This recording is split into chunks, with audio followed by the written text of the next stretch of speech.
Olá, meus queridos amigos e amigas de todo o Brasil, tudo bem? Salve! E aí, tudo bem? Tudo tranquilo? Como andam os seus estudos de língua portuguesa? Aqui quem fala é o professor Elias Santana e nós estamos aqui para mais um episódio do Português para Brasileiros. Olha, se você por acaso ainda não é inscrito neste canal, eu recomendo.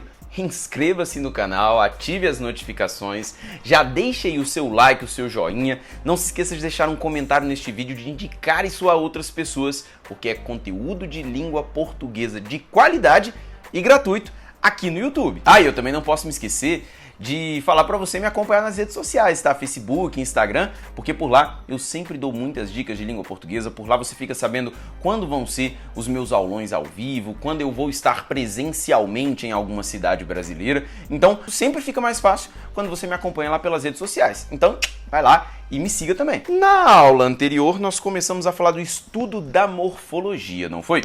No estudo da morfologia, o que eu tinha falado para você? Primeiro, a morfologia, o estudo das 10 classes gramaticais, o estudo das classes de palavras da língua portuguesa, o estudo da forma que a língua possui. E além disso, falei para você quais eram essas 10 classes gramaticais: substantivo, artigo, adjetivo, pronome, numeral, verbo, advérbio, preposição, conjunção e interjeição. Eu tinha te falado já quais são as 10 classes gramaticais. No vídeo da semana passada, eu falei para você sobre as palavras que compõem o grupo dos nomes: substantivo, artigo, adjetivo, numeral e pronome.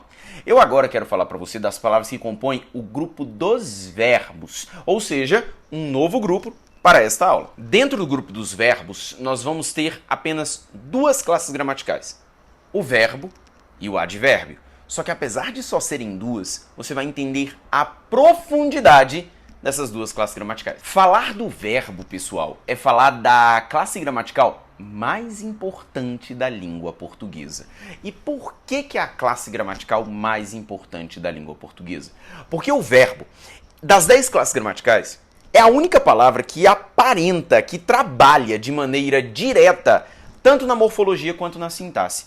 Quando eu falo no estudo do verbo do ponto de vista morfológico, é quando eu falo no verbo em relação às suas conjugações. Aliás, o fato de o verbo ser uma palavra conjugável é o que faz com que você identifique com facilidade o verbo. Se eu pego uma palavra como cantar, você pensa: eu canto, tu cantas, ele canta. Nós cantamos, vós cantais, eles cantam. Ou seja, você fala, essa palavra é conjugável. Se essa palavra é conjugável, é um verbo.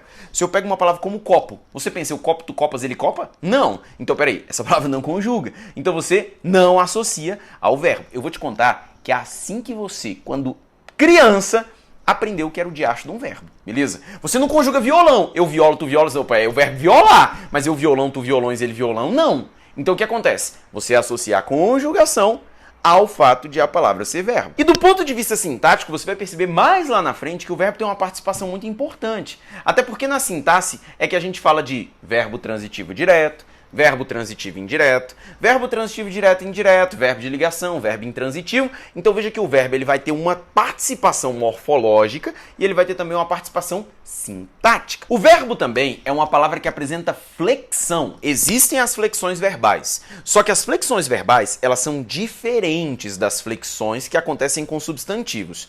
O verbo ele se flexiona em tempo, modo, número e pessoa. Essas seriam as 4 flexões verbais. Quando eu falo flexão em tempo, é porque o verbo se flexiona em presente, pretérito e futuro. Quando eu falo flexão em modo, é porque o verbo se flexiona em indicativo, subjuntivo e imperativo. Quando eu falo da flexão em número, é porque o verbo pode se flexionar no singular ou no plural.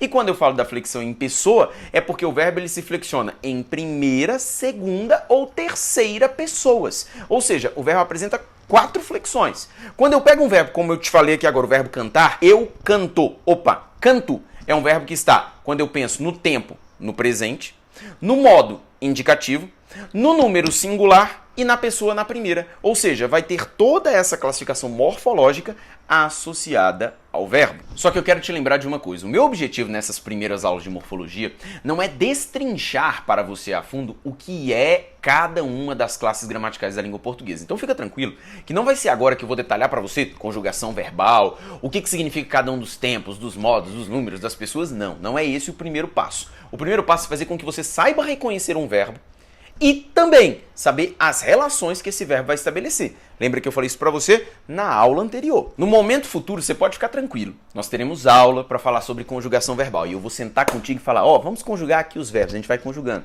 Verbo regular, verbo irregular. E isso, claro, para te ajudar cada vez mais a compreender essa classe gramatical que, volto a dizer, é a classe gramatical mais importante da língua portuguesa. Até te conto uma curiosidade.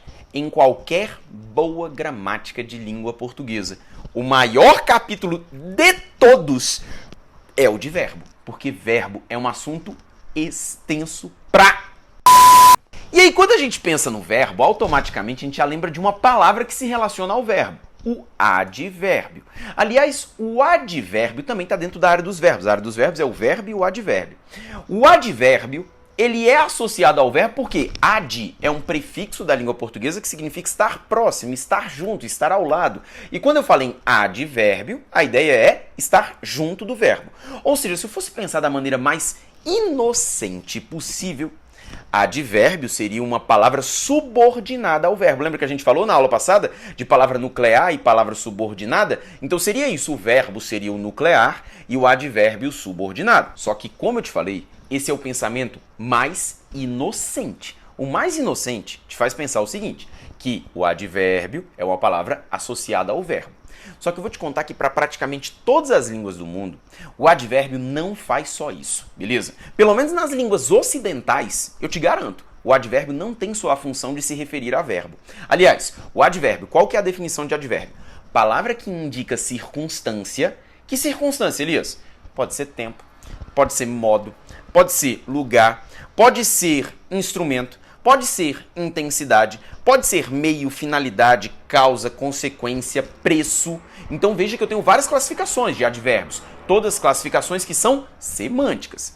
E além disso, além de saber que o advérbio é uma palavra que indica circunstância, é importante que você também saiba que o advérbio é uma classe gramatical que se refere aos verbos, mas também pode se referir aos adjetivos ou então a outros advérbios. Ou seja, advérbio é uma classe gramatical que faz referência a verbos, adjetivos ou outros advérbios. Elias, mas por que motivo os gramáticos, os filólogos, colocaram palavras que fazem referência a verbo, adjetivo e advérbio num grupo só? Isso acontece, pessoal, porque o advérbio, independentemente de fazer referência ao verbo, ao adjetivo ou a outro advérbio, ele tem uma característica em comum, que é o fato de ser invariável.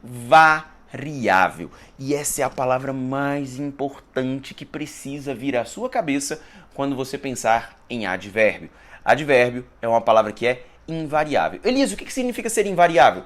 Não apresenta flexão. Para te ajudar, eu vou te dar dois exemplos. Compare comigo. Os meninos corriam apressados, os meninos corriam velozmente. Vou repetir. Os meninos corriam apressados, os meninos corriam velozmente. Agora a gente vai fazer o seguinte exercício. Vamos trocar os meninos por as meninas. No primeiro exemplo, o que vai acontecer? As meninas corriam apressadas. Opa! Então veja que a palavra apressados, ela variou. E ela variou com um substantivo. Passou a ser as meninas apressadas, os meninos apressados. Dessa forma, morfologicamente, o que eu descubro? Primeiro, meninos ou meninas é um substantivo. Os ou as, artigo. E apressados ou apressadas, adjetivo, porque respeitou a concordância nominal, assunto da aula da semana passada. Agora, quando eu falo os meninos corriam velozmente, troque os meninos por as meninas.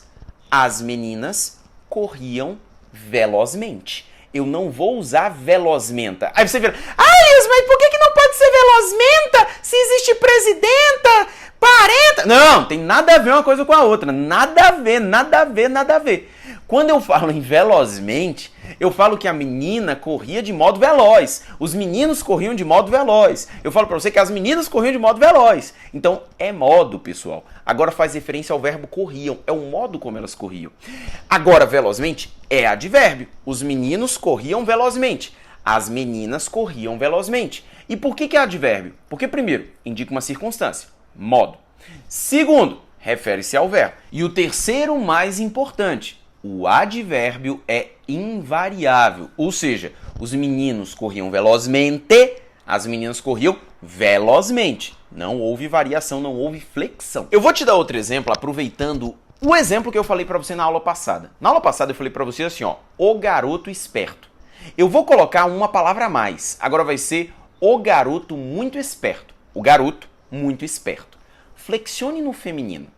A garota muito esperta. Viu que esse muito não variou? Vou colocar no plural. Os garotos muito espertos. Vou colocar no plural feminino. As garotas muito espertas. Viu que o muito não variou em nenhuma oportunidade? Porque agora esse muito é uma palavra que está modificando o adjetivo esperto, esperta, espertos ou espertas.